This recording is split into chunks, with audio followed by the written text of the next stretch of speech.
এই জিনিস আমরা সকলে জানি, ঈমান।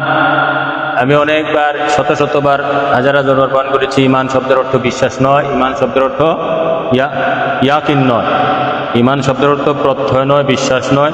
ঈমান শব্দের অর্থ হচ্ছে, ঈমান আমান ধাতু থেকে এসেছে, যার অর্থ দ্বারা নিরাপত্তা, নিষ্কৃতি, শান্তি, নাজাত।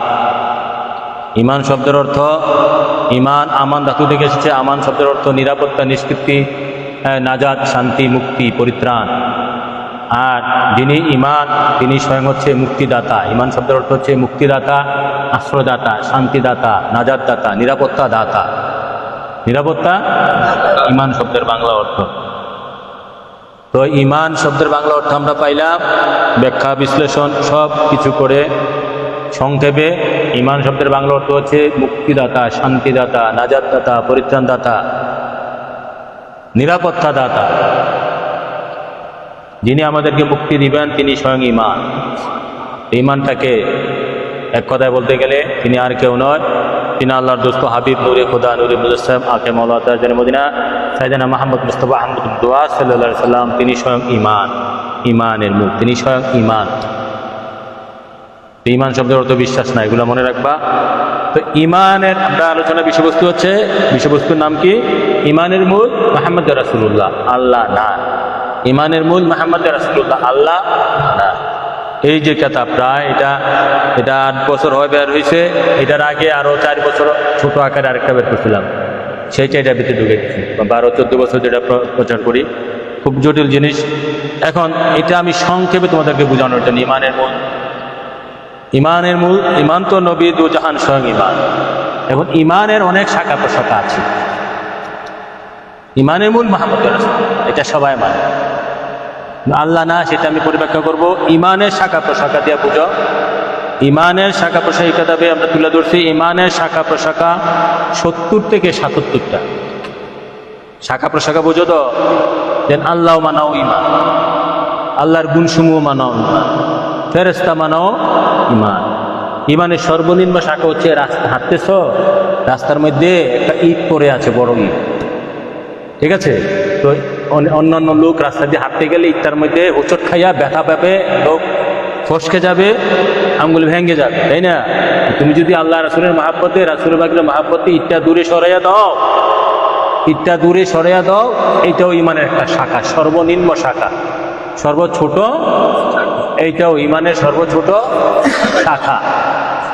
এটাও ঈমানের একটা, পিতামাতাও সাথে ভালো ব্যবহার করে ঈমানের একটা শাখা, আত্মীয় স্বজনের হক আদায় করা, এটা ঈমানের একটা শাখা। এরকম 70 থেকে 77টা শাখা আছে। সবগুলা শাখা আমি কিতাবের মধ্যে, হজ আদায় করে ঈমানের একটা শাখা, উমরাহের অন্তর ইতিকাফও করে ঈমানের একটা শাখা, দ্বীনের হিফাজতের উদ্দেশ্যে হিজরত করা ঈমানের একটা শাখা, যে কোনো প্রকারের মান্যত করলো তা পূরণ করে ঈমানের শাখা, কসম করলো তা পূরণ করে ঈমানের শাখা, 70 টাকা নামাজের মধ্যে কিংবা বাইরে পুরুষ মহিলা উভয়ের জন্য শরীয়তের নির্ধারিত 70 টাকা ঈমানের শাখা, কুরবানি করে ঈমানের শাখা। এরকম ভাবে এখানে প্রায় 77টি ঈমানের সর্বমোট 77টি শাখার আলোচনা করা হলো। তবে এর তবে কোনো মুহাদ্দিস অন্যান্য হাদিস শরীফে উদ্ধৃতি দিয়ে ঈমানের শাখা আরও অধিক রয়েছে বলে উল্লেখ করেছেন। আবার উল্লেখিত 77টি সংখ্যার মধ্যে একটি অপরটির সাথে সংযুক্ত করা যেতে পারে, যে সেক্ষেত্রে ঈমানের শাখা উল্লেখিত সংখ্যার থেকে হ্রাস পেতে পারে। মূলত এর মধ্যে কোনো বিরোধ নেই, কারণ উভয় প্রকারের সংখ্যার উদ্দেশ্য হচ্ছে ঈমানের শাখা প্রশাখার আধিক্য ব্যক্ত করা। মানে 70 থেকে 77টা বুখারী মুসলিম হাদিসে এসেছে। এই যে বললাম সংক্ষেপে কয়েকটা, এগুলো সব ঈমানের শাখা প্রশাখা। ঈমানের এরপরে 7টা শাখা হচ্ছে, 70 থেকে 77টা, এর মধ্যে 7টা হচ্ছে মূল। আমাদের মুহাদ্দিসগণ 7টা ঈমানে মুফাসসাল, 7টা শাখা আবার মূলে নিয়ে 70 থেকে ধরো 70টা, এর মধ্যে আবার ছোট করে আনলো 7টা। আমার দিকে তাকিয়ে কথা শোনো, ওইদিকে কি আইতেন সেদিকে দেখলে মনে থাকবে না। যা বলতেছি যদি অন্তর দিয়ে শুনতে হবে, কান দিয়া, কানের অন্তরের কান লাগাইয়া এবং বাহ্যিক কান দুটোটা লাগিয়ে শুনতে হবে, দুটোটা লাগিয়ে শুনতে হবে, তাহলে কিছু বুঝায়। 70 থেকে 77টা কমাইয়া আরো 7টা হচ্ছে মূল। আমাদের পূর্ববর্তী মুহাদ্দিসগণ ইমামগণ যেমন বলছে আমানতু বিল্লাহি মানে মুফাসসাল, আমানতু বিল্লাহি ওয়া মালাইকাতিহি ওয়া কুতুবিহি ওয়া রুসুলিহি ওয়া ইয়াউমিল আখির ওয়া কদরি খাইরি শাররি মিনাল্লাহি তাআলা ওয়া বাসাল বাদাল মাউত। এই এখানে 7টা শাখা আছে। এই 7টা শাখা হচ্ছে 77টার প্রতিনিধি করছে 7টা। 77টার মূল হচ্ছে এই 7টা। আমানতু বিল্লাহ, আল্লাহকে সত্য বলে মানলাম। দেখা মানছো না দেখা মানছো? আল্লাহ দেখা যায় তো গায়েব। আমানতু বিল্লাহ ওয়া মালাইকাতি, ফেরেশতাকে সত্য বলে মানলাম। দেখা না দেখা? আমানতু বিল্লাহ ওয়া মালাইকাতি ও কুতুবি, কুতুব হচ্ছে এই কিতাবের বহু বচন কুতুব।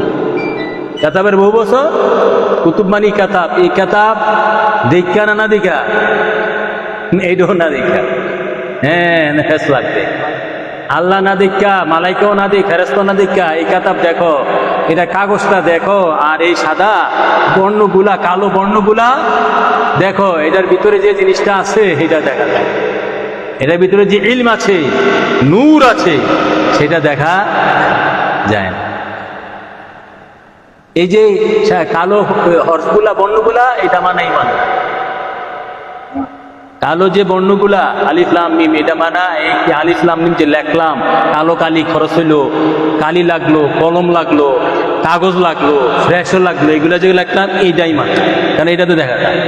এইটার ভিতরে যে অদৃশ্য নূর আছে, অদৃশ্য নবীর গুণ আছে, অদৃশ্য নবীর নূর আছে, ইলম আছে, সেইটা দেখা যায় না, ধরা যায় না, ছোঁয়া যায় না। সেইটা কেমন? ফেরেশতা যেমন সেটো তেমন, আল্লাহ যেমন সেটো।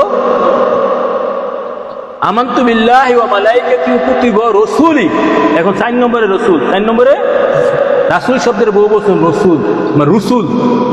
সমস্ত রসুলের উপর ঈমান আনবার। আখিরি নবী সাইয়েদনা মুহাম্মদ মুস্তাফা হচ্ছে সমস্ত রসুলদের রসুল। ঠিক আছে?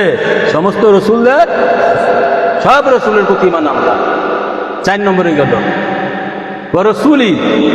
আমানতু বিল্লাহি ওয়া মালাইকাতিহি ওয়া কুতুবিহি ওয়া রুসুলিহি ওয়া ইয়াউমিল আখির, আখির সর্বশেষ দিন, ওয়া ইয়াউমিল আখির ওয়া কদরি খাইরি শাররি মিনাল্লাহি তাআলা, বা তাকদীর, ভালো মন্দ আল্লাহ থেকে, ভালো মন্দ আল্লাহ থেকে, এটাও তকদীর, এটাও আনসিন মানে না দেখে বিশ্বাস করা, আখেরও না দেখে বিশ্বাস করা, ওয়া বাদাল বাসাল মাউত, এবং মৃত্যুর পর আবার জন্ম, আবার হিসাব নিকাশ হবে, সেটা মানা। এই 7টা মানা হচ্ছে ইমানের 7টা মূল শাখা। 77টার মূল হচ্ছে 7টা। 77টার মূল হচ্ছে 7টা দেখা যায়, 7টার একটাও ধরা যায় না, ছোঁয়া যায় না, অন্তর দ্বারা অনুভব। 7টায় গায়ে, এটা বুঝে আসছে? 7টা মূল ইমানের শাখা প্রশাখা।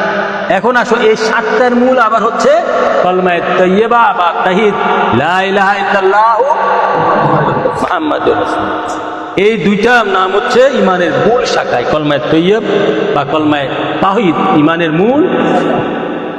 7টারও মূল, 77টার মূল। 77টার মূল হচ্ছে এই দুইটা, এই কলমায়ে তাইয়্যিব। 7টারও মূল হচ্ছে এই কলমায়ে তাইয়্যিব। কথা বুঝে আসছে? এখন আসো, এখন অনেকে বলবে যে তাহলে আমরা তো ইমানের মূল পাচ্ছি দুইটা আল্লাহ রাসূলের নাম। ঠিক আছে, এখন তো আপনি আল্লাহ না লাগাই দিলেন, ইমানের মূল মুহাম্মদ রাসূলুল্লাহ, আল্লাহ না। আমরা তো পাইতেছি আল্লাহ ইমানের মূল না। এখন প্রমাণ করব ইমানের মূল আল্লাহ না, ইমানের মূল মুহাম্মদ রাসূলুল্লাহ। ইমানের মূল মুহাম্মদ রাসূলুল্লাহ সাল্লাল্লাহু আলাইহি ওয়াসাল্লাম। আগে আসো এইটা প্রমাণ করি। এখানে এই যে রাসূলুল্লাহ আল্লাহ না কিভাবে, এটা দিয়ে দলিল দেয়, পরে কলমা তাইয়্যিবের মধ্যে যায় বা তাইয়্যিবের মধ্যে। এটাদের প্রমাণ হচ্ছে, এটা আমি প্রায় মাহফিল বলে থাকি, আজ থেকে প্রায় 15 বছর আগে, যে বাংলাদেশের সুন্নিয়তের শ্রেষ্ঠ মাদ্রাসার মধ্যে একটা কাদরিয়া মাদ্রাসা মোহাম্মদপুরে সিরুকুটি দরবারে, ওই মাদ্রাসা, এটার আগে যে ছোট বইটা লিখছিলাম এই সম্পর্কে, সেটা আমি তাদের শিক্ষককে দিয়েছিলাম। দেওয়ার পর 3 মাস পরে গেছি, তারা অনেকে পড়ে বিভ্রান্ত হয়ে গেছে যে ইমানে মূল মুহাম্মদ রাসূলুল্লাহ মানি আল্লাহ না কেমনি। তো তাদের যে মাদ্রাসা আলেম কামেল ফাজেল মুফতি গ্লাসে পড়ে, তারা আমার বেদ দিয়ে ধরলো, হুজুর ইমানের মূল মুহাম্মদ রাসূলুল্লাহ, ঠিক আছে, আল্লাহ না কেমনি সেটা বুঝাই যায়। তা আমি তাদেরকে বললাম, দেখো ইমানের মূল মুহাম্মদ রাসূলুল্লাহ এতটুকু কোনো সুন্নিদের মধ্যে বিভেদ নাই, বিভেদটা শুধু আল্লাহরে না করে আলেছি, এইটাই তাদের মাথা ব্যথা। ইমানের মূল মুহাম্মদ রাসূলুল্লাহ তারা এতটুকু মানে, সব সুন্নি মানে। অনেক ওয়াহাবিরও মানে। আমি তখন বললাম যে যদি এতটুকু মানো, এতটুকুর দিয়ে দলিল দেয় যে রাসূলুল্লাহ শব্দটা ইমানের মূল মুহাম্মদে রাসূলুল্লাহ, এতটুকু তো মানে। তো মুহাম্মদে রাসূলুল্লাহ, রাসূল, রাসূল শব্দের মধ্যে আল্লাহ আসেনি, রাসূলুল্লাহ শব্দের মধ্যে আল্লাহ আসেনি। ভাগ করলাম যে রাসূল যোগ আল্লাহ, রাসূলুল্লাহ, রাসূল যোগ আরবি ব্যাকরণ অনুযায়ী মুদাফ মুদাফ ইলাইহি, মুদাফ মুদাফ ইলাইহি ইদাফত হয়েছে, দুইটা মিলন হয়েছে, রাসূল যোগ আল্লাহ, রাসূলুল্লাহ।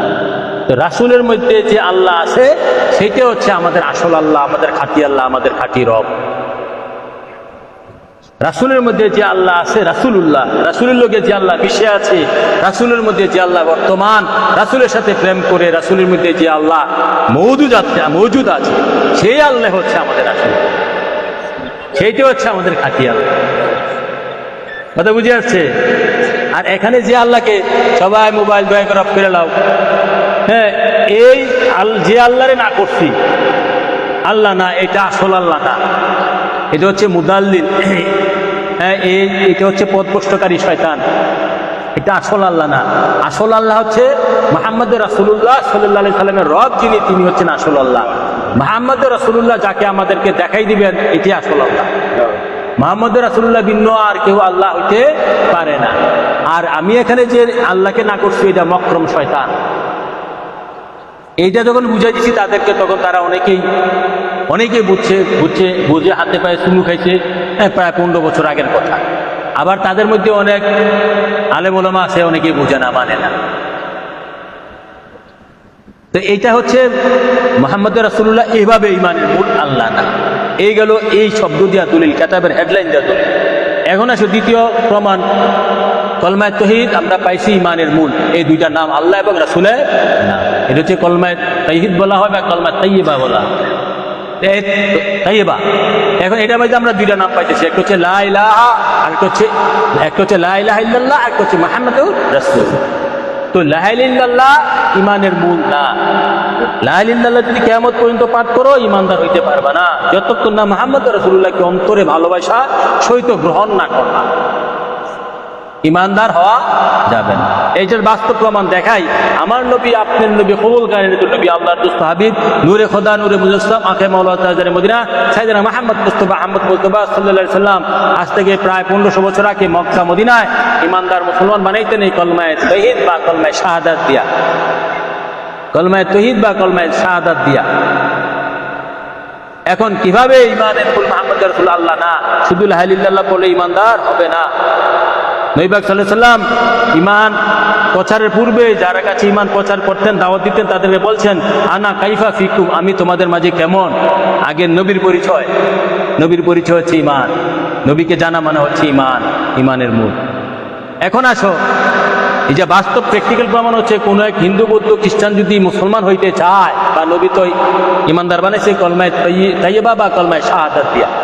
এখন যদি আমার কাছে একজন লোক আসে যে হুজুর, আমি 80 বছর ধরে গবেষণা করে দেখেছি পৃথিবীতে ধর্ম থাকলে সত্য ধর্ম ইসলাম আছে, আমি আর অন্য কোনো ধর্ম, আমি হিন্দু ছিলাম এত বছর, গবেষণা করে দেখেছি, আমাকে এখন আপনি ইমানদার মুসলমান বানান, আমি ইমানদার মুসলমান হইতেছি। প্রায় অনেক 5-6 বছর আগে এখানে মনে হয় একজন হিন্দুর ইমানদার মুসলমান বানাইছিলাম। এখন কথা হচ্ছে লোকটারে কিভাবে ইমানদার মুসলমান বানাইবা? কলমায়ে তাইয়্যিবা পাঠ করে তো বানাইবা, পাঠ করাইলে। এখন আমি যদি লোকটারে বলি বাবা তুমি ইমানদার মুসলমান হইতে গেলে, তারে যদি বলো তুমি কি মসজিদে নামাজ পড়ো, সে ইমানদার মুসলমান হইয়া যাবে না। তাকে যদি বলি তুমি কোরআন শরীফ পড়াটা শিখে ফেলো, ইমানদার মুসলমান হওয়া যাবে না, এটা নিয়ম না। যদি বলি দাড়িটি লম্বা করো, এটাও হবে না। যদি বলি টুপি বড়, হবে না। জুব্বা পড়ো, এও হবে না। যদি বলি মক্কা থেকে হজ করো, হবে না। যদি বলি একটা মসজিদ বানিয়ে যাও, তারপরে সে ইমানদার মুসলমান হইতে পারবে না। মূল মন্ত্রটা হচ্ছে, শরীয়তের দলিল হচ্ছে তাকে কলমায়ে তাওহীদ বা কলমায়ে তাইয়্যিবা তালিম দিতে হবে, যেটা ইসলামের। তো তালিম দিতে গেলে, তাকে এটা পড়াইতে গেলে, তাকে উঁচু করাইয়া কাবার দিকে হইয়া বসাইয়া এটা পড়াইতে হবে। তা সে আসলো, লোকটা হিন্দু লোকটা, 80 বছর বয়সকে। আসার পর তাকে আমি বলতেছি বলো বাবা লা ইলাহা ইল্লাল্লাহ মুহাম্মাদুর রাসূলুল্লাহ। ওই লোকটা শুধু লা ইলাহা ইল্লাল্লাহ বলে, মুহাম্মাদুর রাসূলুল্লাহ বলে না। যতবারে বলি শুধু লা ইলাহা ইল্লাল্লাহ বলে। এখন নীল আকাশের নিচে কোনো আলেম ওলামা বিশ্বাস আছে এই লোকটাকে মুসলমান বলে ঘোষণা দিতে পারবে? লা ইলাহা ইল্লাল্লাহ তো হিন্দুরা মানে, খ্রিস্টানরা, ইহুদি, নাসারা সবাই মানে। ইমানদার মুসলমান, হ্যাঁ? সে শুধু লা ইলাহা ইল্লাল্লাহ পড়ে, শুধু লা ইলাহা ইল্লাল্লাহ পড়ে কিয়ামতের আগে পড়ে ইমানদার মুসলমান হইতে পারবে না। তারপরে আমি ধমক দিয়ে বললাম, আরে বাবা তুমি কি শুরু করছো আমার লগে, তুমি পুরাটা পড়তেছো না কেন? অবশেষে সে আবার বলে, হুজুর রাগ করবেন না, এবার বলেন আমি বলবো। অবশেষে তাকে আমি বললাম যে বলো লা ইলাহা ইল্লাল্লাহ মুহাম্মাদুর রাসূলুল্লাহ। সে বললো লা ইলাহা ইল্লাল্লাহ মুহাম্মাদুর রাসূলুল্লাহ। তাহলে কোন কালেমাটা বললে, কোন নামের গুণে সে ইমানদার মুসলমান হইল? শুধু মুহাম্মদ রাসূলুল্লাহর নামের গুণে সে ইমানদার মুসলমান হইল। শুধু মুহাম্মদ রাসূলুল্লাহর নামের গুণে সে ইমানদার মুসলমান হইয়া গেল। এহেতু ইমানের গুণ মুহাম্মদ রাসূলুল্লাহ, এহেতু ইমানের মূল মুহাম্মাদুর রাসূল। শুধু ইমানের মূল্য কি? হ্যাঁ, শুধু ইমানের মূল্য দেখো। এই হিন্দু লোকটা ইমানদার মুসলমান হওয়ার পর, হিন্দু লোকটা ইমানদার মুসলমান হওয়ার পর রাসূল পাকের দরবারে, আমি কাতাবে পাইছি সিস্টেম ছিল, রাসূল পাকের কোনো সাহাবী রাসূলের দরবারে রাসূলের সামনে এসে হাই দিতেন না, নিষেধ ছিল। হাইটা শয়তানের পক্ষ থেকে আসে, মনে রাখো, আদব শিখো। আসলে মুখটা চাপ দিয়ে ধরলে বা দিয়া চাপ দিয়ে ধরবা, এটা হবে না, এটা শয়তানের পক্ষ থেকে আসে। বোঝা যাচ্ছে তোর মনোযোগ নাই, শয়তান তোমাকে আল্লাচ্ছে। কথা বুঝে আসছে? মনোযোগ থাকলে নবীর প্রেম নিয়ে উঁচু কইরা তোমরা একটা মহতি কাজে, মিলাদ মাহফিল, জিকির আজকারে আসছো, বয়ানে আসছো, কেউ সুন্নতি পোশাক পরে আসো নাই, টুপি পরতে লজ্জা লাগে, হ্যাঁ, তারপরে পাঞ্জাবি গাইতে আসতে লজ্জা লাগে, এগুলো তো দরকার। এগুলো না থাকলে তো হবে না। এগুলা কেন কেন? সুন্দর সুন্দর গেঞ্জি কিনো, সুন্দর সুন্দর জামা কিনো, সুন্দর শার্ট কিনো, একটা পাঞ্জাবি কিনে, লম্বা জামা একটা হইলে তো লম্বা জামা পরা নবীর সুন্নাত। আমি বলি না যে সবসময় পড়তে হবে লম্বা জামা। একটা মহতি অনুষ্ঠানে, একটা সুন্দর অনুষ্ঠানে মিলাদ মাহফিলে আসলে এগুলা করে আসা, দশজনও দেখে যে মিলাদ মাহফিলে যাইতেছে, আর এখানে যে আইসো কোনো প্রমাণ নাই, কাজে আইসো না মার্কেটে আইসো না বাজার করতে আইসো, এটার কোনো প্রমাণ নাই। এগুলা না বুঝলে আমি কি বারবার করে দিন, এগুলা ধ্যান ধারণা চিন্তা করতে হবে। হ্যাঁ, একটা সুন্নতি লাবাস করলেও মনটা আর পড়তে হবে, সুন্নতি লাবাস পড়তে হবে নবীকে ভালোবাসা, লোক দেখানো উদ্দেশ্যে পড়া নিষেধ, নবীকে ভালোবাসা করতে হবে। এই জন্যই বুঝো না। হ্যাঁ, তো হাই এটা শয়তানের পক্ষ থেকে আসে, এটা ধরে চাপ দেওয়া দেওয়ার আগেই জিব্বাত কামড় দেওয়া লাগলে, ঠোঁটে কামড় দিলে এটা আসতে পারে না, সিস্টেম আছে এটা।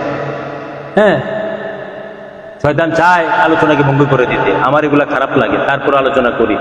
এখন তাহলে প্রমাণ হলো ইমানের মূল মুহাম্মদ রাসূলুল্লাহ আল্লাহ না।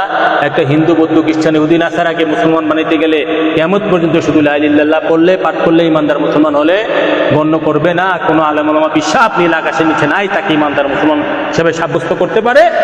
হ্যাঁ, এহেতু ইমানের মূল মুহাম্মদ রাসূলুল্লাহ সাল্লাল্লাহু আলাইহি ওয়াসাল্লাম। শুধু নবীকে মানলে, নবীকে ভালোবাসলেই, নবীর মহাব্বত অন্তরে থাকলেই সেই ইমানদার মুসলমান হয়। এখন দেখো, সেই লোকটা 80 বছর বয়সে ইমানদার মুসলমান হইল, ফজরের সময় বা বেলা 10 ঘটিকার সময়, 12 ঘটিকার সময় সে রোডে গিয়া সিএনজি বা বাসের লোকের টাকার লোকে অ্যাক্সিডেন্ট করে মারা গেল। এখন প্রশ্ন, এই লোকটা দুজকে যাবে না ব্যস্ত যাবে? কেন ব্যস্ত যাবে কেন? সেক্ষেত্রে এখন তো নামাজও পড়ে নাই। নামাজ না ব্যস্ত চাবি, মোল্লারা কয়, আলেমরা কয়। এই লোকটা এরকম অনেক সাহাবী নবীর সাথে যুদ্ধ করে মারা গেছে। 2 ঘন্টা 4 ঘন্টা আগে ইমান আনছে, যুদ্ধের ময়দানে গিয়া শহীদ হইয়া মারা গেছে। নবী কয়, জান্নাতি লোক দেখতে চাইলে তার দিকে তাকাও, জান্নাতি লোক দেখতে চাইলে তার দিকে। অথচ সে এক ওয়াক্ত নামাজ তো তাক দূরের কথা, একটা জিকিরও করে নাই। হ্যাঁ, তারপরে রোজা, হজ, জাকাত করতে বসে তা কোনো কিছু করার সময় সুযোগ আল্লাহ থাকে। অথচ সে বেহেশতি হয়ে গেছে নবীজির পাক জবানের বাণী অনুযায়ী, ফতু অনুযায়ী। কারণটা কি? দেখো, মুহাম্মদ রাসূলুল্লাহর নাম মোবারক এমন একটা গুণ, ওই ব্যক্তি যদি অন্তর দিয়ে গ্রহণ করে থাকে নিশ্চয়ই সে বেহেশতি। এবং সে অন্তর দিয়ে গ্রহণ করার কারণে 2 ঘন্টা পরে 4 ঘন্টা পরে সে মারা গেছে, তখন তার উপরে বেহেশত ওয়াজিব হয়ে গেছে। নবীর নামের গুণে, নবীজির ভালোবাসার গুণে তার উপর বেহেশত ওয়াজিব হয়ে গেছে, 1 নম্বরে। 2 নম্বরে ওই লোকটার জন্য দোজখ হারাম হয়ে গেছে, ওই লোকটার জন্য দোজখ হারাম হয়ে গেছে। 3 নম্বরে ওই লোকটা যে 80 বছরে হিন্দু ধর্মে, খ্রিস্টান ধর্মে থাকাকালীন অবস্থায় যত প্রকারের পাপ, পঙ্কিলতা, গুনাহ, শিরকি, কুফরি করেছে, সব মাফ হয়ে গেছে। কি কিসের গুণে মাফ হয়েছে? লা ইলাহা ইল্লাল্লাহর গুণে। লা ইলাহা ইল্লাল্লাহ পরে তো ইমানদার মুসলমান হইতে পারে না। শুধু মুহাম্মদ রাসূলুল্লাহর গুণে, শুধু মুহাম্মদ রাসূলুল্লাহকে ভালোবাসার কারণেই তার 800 বছরের গুনাহ ভালো হয়ে গেছে, নেকে পরিণত হয়ে গেছে। তাহলে দেখো এই নামের কি মহান গুণ, এই নামের কি অসীম গুণ। এই নামের গুণে ব্যস্ত পাওয়া যায়, এই নামের গুণে দুজক হারাম হয়ে যায়, এই নামের গুণে জীবনের গুনাহ মাফ হয়ে যায়, এই নামের গুণে আল্লাহ স্বয়ং মাতোয়ারা, এই নামের গুণে আল্লাহ পাক সমস্ত কিছু বানাইছে। মুহাম্মদ রাসূলুল্লাহর গুণে, মুহাম্মদ রাসূলুল্লাহর প্রেমে পড়ে আল্লাহ সারা জাহান বানাইছে। এহ তো ইমানের মূল মুহাম্মদ রাসূলুল্লাহ। শুধু ইমানের মূল নয়, তিনি ইমানের ইমান। মুহাম্মদ রাসূলুল্লাহ ইমানের ইমান। মুহাম্মদ রাসূলুল্লাহ ইমানের ইমান কেমনে দেখো। আদম নবীর উম্মতের ইমান ছিল আদম নবী, মুসা নবীর উম্মতের ইমান ছিল মুসা নবী, ইব্রাহিম নবীর উম্মতের ইমান ছিল ইব্রাহিম নবী। যেমন আদম নবীর কলমা হচ্ছে লা ইলাহা ইল্লাল্লাহ মুহাম্মদ রাসূলুল্লাহ, আর আদম নবীর উম্মতের কলমা হচ্ছে লা ইলাহা ইল্লাল্লাহ আদম সফিউল্লাহ। নূহ নবীর কলমা হচ্ছে লা ইলাহা ইল্লাল্লাহ মুহাম্মদ রাসূলুল্লাহ, আর নূহ নবীর উম্মতের কলমা হচ্ছে লা ইলাহা ইল্লাল্লাহ নূহ নাজিউল্লাহ। ইব্রাহিম নবীর কলমা হচ্ছে লা ইলাহা ইল্লাল্লাহ মুহাম্মদ রাসূলুল্লাহ, আর ইব্রাহিম নবীর উম্মতের কলমা হচ্ছে লা ইলাহা ইল্লাল্লাহ ইব্রাহিম খলিলুল্লাহ। এভাবে 8 জন নবীর বিশেষ কলমা আছে, তাদের উম্মতের বিশেষ কলমা। ঈসা নবীর কলমা হচ্ছে লা ইলাহা ইল্লাল্লাহ মুহাম্মদ রাসূলুল্লাহ, আর ঈসা নবীর উম্মতের কলমা হচ্ছে লা ইলাহা ইল্লাল্লাহ ঈসা রুহুল্লাহ। এরকম 8 জন নবীর বিশেষ কথা বুঝা গেল। তাহলে দেখো আমার কলমা হচ্ছে লা ইলাহা ইল্লাল্লাহ মুহাম্মদ রাসূলুল্লাহ, এবং ঈসা এরকম আর সমস্ত নবীদের কলমা হচ্ছে লা ইলাহা ইল্লাল্লাহ। কথা বুঝা গেছে। তাহলে এই দিকটিতে কলমার দৃষ্টিকোণ থেকে ঈসা মুসা আদম সবাই আমার ভাই, তাদের কলমা এক, আমার কলমা। তারা আমার কি? তারা আমার তোমাদের ভাই, যদি ইমানদার হইতে পারো, ইমানদার ওলি আল্লাহ হইতে পারো, সকলের ভাই। এখন এই আদম নবী, ঈসা নবী, মুসা নবী, নূহ নবী, তাদের উম্মতের কলমা হচ্ছে একটা, তারা ইমান হচ্ছে তাদের নবীগণ, আর তাদের নবীদের ইমান হচ্ছে স্বয়ং আমার নবী, আপনার নবী, হোল কায়নাতের নবী, আল্লাহর দোস্ত হাবিব নূরে খোদা নূরে মুজাসসাম সাইয়েদনা মুহাম্মদ মুহাম্মদ সাল্লাল্লাহু আলাইহি ওয়াসাল্লাম। নবী সমস্ত নবীদের ইমান, সমস্ত নবীদের ইমান, সমস্ত নবীদের জানের জান, প্রাণের প্রাণ, সমস্ত নবীদেরকে বানানেওয়ালা নবী আজম, রাসূলে আজম। এখন আমি দেখো বেলায়েতের যুগে, এখন বেলায়েতের যুগে আমি আমার ভক্তদের কাছে ইমান, ভক্তদের কাছে আমার ইমান হুজুর পাক মুহাম্মদ সাল্লাল্লাহু আলাইহি ওয়াসাল্লাম। এভাবে দুই জায়গায় গেল, এভাবে নবীজি ইমানেরও ওই সেটা যেমন অন্যান্য নবীদের ক্ষেত্রে, এখন বেলায়েতের যুগে তেমন, বুঝলে? তেমনই নবী ইমানেরও ইমান, তিনি ভালোবাসারও ভালোবাসা, তিনি মুক্তিদাতারও মুক্তিদাতা, মুক্তিদাতারও মুক্তিদাতা, তিনি বেহেশতেরও বেহেশত। যেহেতু এভাবে দেখা, এভাবে গেল, তাহলে দালিলিক ভাবে প্রমাণ হলো নবী সাল্লাল্লাহু আলাইহি সাল্লাম ইমানের মূল। ইমানের মূল আল্লাহ না, ইমানের মূল আল্লাহ না। কোরআনের এই যে এই কিতাবের ভূমিকার মধ্যে 15-20টা দলিল দেওয়া আছে, 15-20টা দলিল দেওয়া আছে। তারপরে দেখো আরো ইমানের মূল আমার হুজুর পাক নবীজি, আমি তারপরে আরো প্রমাণ দেই এভাবে যে মরার সময় জীবনে কেউ যদি স্বপ্নযোগে একবার রাসূল পাক সাল্লাল্লাহু আলাইহি সাল্লামকে স্বপ্নযোগে দেখে, তার জন্য দুজক হারাম হয়ে যায়, ব্যস্তবাজি হয়ে যায়। হ্যাঁ, আল্লাহরে দেখলে হয় না, আল্লাহ কেন না, আল্লাহর রূপ শয়তান ধরতে পারে, আমার নবীজির রূপ শয়তান ধরতে পারে। নবীকে দেখলেই মুক্তি পেয়ে যায়। তাহলে ইমানের মূল স্বপ্নযোগে এইগুলো একটা। মরার সময় যদি নবীজি থাকে তোমার সামনে, তুমি বেহেশতি জান্নাত মুক্তি পেয়ে গেলে। 2 নম্বরে। 3 নম্বরে আসো কবরে। কবরে লাশ নিয়ে যখন কবরে রাখবে তখন প্রশ্ন করা হবে মান রাব্বুকা। তিরমিজি শরীফে, আবু দাউদ শরীফে আসছে 3টা প্রশ্ন হবে, বুখারী শরীফে আসছে মাত্র 1টা প্রশ্ন হবে, বুখারী মুসলিমে আসছে প্রশ্ন হবে মাত্র 1টা, আর অন্যান্য হাদিস আছে 3টা প্রশ্ন। 3টা প্রশ্নে ধরি। হ্যাঁ, মান রাব্বুকা, রাব্বি আল্লাহ, সবাই উত্তর দিতে পারে, মুনাফিক, কাফের, মুনাফিক সবাই রাব্বি আল্লাহ। এখন রাব্বি আল্লাহ যদি বলবো উত্তর, এখন কি মুক্তি পেয়ে গেছে? নাজাত বন্ধ হয়ে যাবে নাকি আর কোনো প্রশ্ন নাই? হ্যাঁ, যদি আল্লাহ রাব্বি আল্লাহ এই কথা বলাতে যদি সে মুক্তি পেয়ে যাইত, তাহলে দ্বিতীয় প্রশ্নের কোনো প্রয়োজন ছিল না। তাহলে মান রাব্বুকা, রাব্বি আল্লাহ উত্তর দেওয়ার পরেও যে বলবে না যে তুমি পাস করছো, দ্বিতীয় প্রশ্ন যাবে মান দিনুকা, দিন আল ইসলাম। এই প্রশ্নের উত্তর দিলেও তোমাকে মাফ করে দিবে না যে তুমি পাস করছো। এই 2টা প্রশ্ন পারা না পারা একই কথা, উত্তর জানা না জানা। তাহলে বোঝা গেল প্রশ্ন কবরে একটাই, বুখারী মুসলিমের হাদিস, প্রশ্ন কবরে একটাই। প্রশ্ন কবরে 3 নম্বর প্রশ্ন আসছে। 3 নম্বর প্রশ্ন, মান হাযা রাজুলুল্লাযী বুইসা ফীকুম, মান হাযা রাজুলুল্লাযী বুইসা, অর্থ কি? এই লোকটি কে যিনি তোমার কবরে, এই লোকটি কে যিনি তোমার কবরে। এখন এই লোকটির কথা কি কইবা? এই লোকটি কে যিনি তোমার, আর বুখারী মুসলিমে যেটা আসছে মা কুনতা তাকুলু ফি হাযা রাজুলি মুহাম্মদ, এই লোকটিকে তুমি কি হিসাবে জানতে মানতে। বুখারী মুসলিমের প্রশ্ন একটাই, নবী দুজনকে নিয়ে।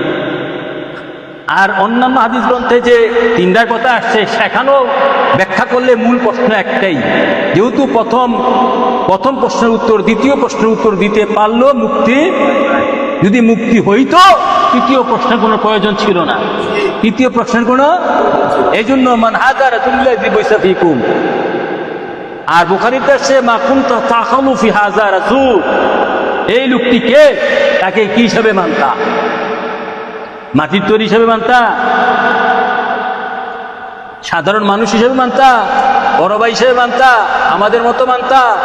রক্ত মাংসের মানুষ মানতা? তাহলে কবরের প্রশ্ন একটা, এই প্রশ্ন নবীকে নিয়ে।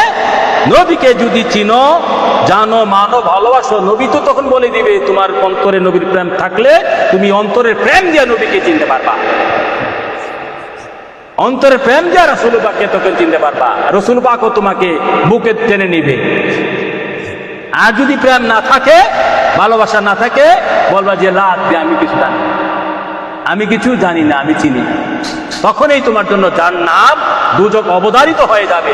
এই কবর প্রশ্নের প্রমাণ, কবরের প্রশ্ন প্রমাণ আমার নবী, তোমার নবী, কুল কায়নাতুর নবী, আল্লাহর দুষ্ট হাবিব, নূরে খোদা, নূরে মুজাসসাম, ঈমানের মূল, মুক্তিদাতা, শান্তিদাতা, পরিত্রাণদাতা। ঈমানের মূল আল্লাহ না। আল্লাহ যদি হইতো, কবরে রাব্বি আল্লাহ, মান রাব্বুকা, রাব্বি আল্লাহ বলে মাফ করে দেওয়া উচিত ছিল। আল্লাহ যদি ঈমানের মূল হইতো, রাব্বি আল্লাহ বললে মাফ করে দেওয়া উচিত ছিল, কিন্তু মাফ করবে না, করে নাই, করবে না, কিয়ামত অবধি করা সম্ভব না। অতএব এতে প্রমাণ হয় ঈমানের মূল মুহাম্মদ রাসূলুল্লাহ আল্লাহ না, ঈমানের মূল মুহাম্মদ রাসূলুল্লাহ আল্লাহ না। তারপরে কবর থেকে গেলা হাসরের ময়দান, ওখানে যদি নবী পাক সাল্লাল্লাহু আলাইহি সাল্লামের সামিয়ানা মুবারকের নিচে থাকো, তাহলে মুক্তি পেয়ে যাবা, আল্লাহরে খুঁজেও পাইতা না। আল্লাহর হাকিকত একমাত্র মুহাম্মদ রাসূলুল্লাহ জানে, কে বা কার। যাবা মিজানের ধারে, নেকি প্রতি ওজন হবে, ওখানে যদি নবী দু জান আঙ্গুল মোবারক ইশারা দেয় বা টুকরা দেয় যে যা তোর মাপ বেশি হয়ে গেছে, যা তোর নেক হয়েছে, তো তুমি মুক্তি, যে যা তোর নেক কম হয়েছে, হ্যাঁ, তুমি বদী হয়ে যাবা। কবর, হাসর, মিজান, ফুলছাড়াতে সব জায়গায় নবী ঈমানের মূল প্রমাণ, নবী খেলা, ঈমানের মূল আল্লাহ না। এখন আসো আল্লাহরে মান্য ইমানদার নয় কেন? আল্লাহকে মান্য ইমানদার। সর্বপ্রথম আল্লাহর ভক্ত হচ্ছে কোরআন হাদিস অনুযায়ী, আল্লাহর ভক্ত হচ্ছে শয়তান বক্রম। কোরআনে একাধিক জায়গায় আসছে, শয়তান বলতেছে ইন্নী আখাফুল্লাহ রাব্বুল আলামিন, সূরা হাশর 16 নম্বর আয়াতে আল্লাহ যখন বলল ওয়া ইসকুল্লা লিল মালাইকাতি উসজুদু লি আদম, আদমের জন্য সেজদা লাগাও, আদমের জন্য সেজদা দাও, তখন সে বলল যে হে আল্লাহ, আমি তোমাকে ভালোবাসি, তোমার ইবাদত করেছি কোটি কোটি বছর, হ্যাঁ 2100 কোটি বছর তোমার ইবাদত করেছি আল্লাহ, হ্যাঁ তোমাকে এখনো সেজদা দিয়ে দিব, তোমার জন্য জান প্রাণ আমি দিয়ে দিব। আদম আবার কেডায়, তারে আমি কেন সেজদা, আমি আদম দেব। মূলত আদমের ভিতরে ছিল নূরে মুহাম্মদ সাল্লাল্লাহু আলাইহি ওয়াসাল্লাম, আদমের কালবে ছিল। তো এই জন্য শয়তান বলতেছে ইন্নী আখাফুল্লাহ, আল্লাহ তোমারে আমি ভয় করি, তোমারে মানি, ইন্নী আখাফুল্লাহ রাব্বুল আলামিন, তুমি সমস্ত আলমের রব, তোমাকে মানি, তোমাকে মানি। এখন যখন সেই সেজদা দিল না, আল্লাহ বলছে ওয়া কানা মিনাল কাফিরিন, তুই কাফেরদের সর্দার হয়ে গেলি, ফাখরুজ, তুই ব্যস্ত থেকে বের হয়ে যায়, তোরে শয়তান বানাই দিছি। অপরাধটা কি, বেয়াদবিটা কি আল্লাহর লগে করছে নাকি নূরে মুহাম্মদের লগে করছে? জাহেরে নূরে মুহাম্মদ, বাতেনে সাইয়েদনা মুহাম্মদ মুস্তাফা সাল্লাল্লাহু আলাইহি ওয়াসাল্লাম। কিন্তু সে ঠিকই তো আল্লাহ তখনও মানছে, এখনো মানে, কিয়ামতের আগে পরও সে আল্লাহ মানবে। মুক্তি পাইছে, পাবে, আল্লাহ মাইন্না মুক্তি পাই নাই, পাবো, আল্লাহ মাইন্না মুক্তি পাই নাই, পাবো, পাবো। কোরআনের একাধিক আয়াতে প্রমাণ, সে আল্লাহ মানে, মানতে থাকবে। কিন্তু মানে না শুধু জাহিরে আদম, বাতেনে মুহাম্মদ রাসূলুল্লাহ সাল্লাল্লাহু আলাইহি ওয়াসাল্লামকে মানে।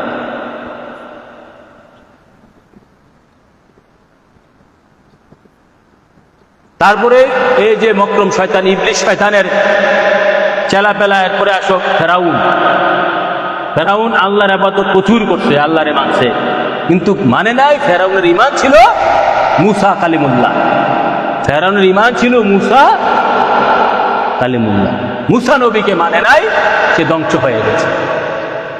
মুসা নবীকে মানে নাই, সে ধ্বংস হয়ে গেছে, সংক্ষেপে বলতেছি। তারপরে ইব্রাহিম খলিলুল্লাহর সময় নমরুদ ইব্রাহিম নবীকে মানে নাই, সে ধ্বংস হয়ে গেছে। তার ঈমান ছিল ইব্রাহিম খলিলুল্লাহ, ইব্রাহিম খলিলুল্লাহ তখনকার যুগের ঈমানের ছিল। তারপরে আসো আমার এই আবু জাহেল, মক্কার আবু জাহেল, মক্কার আবু জাহেল।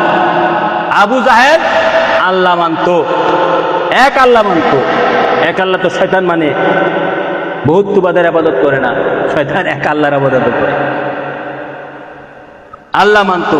আবু জাহেলের কলমা ছিল লা ইলাহা ইল্লাল্লাহ, হ্যাঁ, মুহাম্মদ ইবনে আব্দুল্লাহ, আবু জাহেলের কলমা। আর আবু বকরের কলমা ছিল লা ইলাহা ইল্লাল্লাহ মুহাম্মাদুর রাসূলুল্লাহ।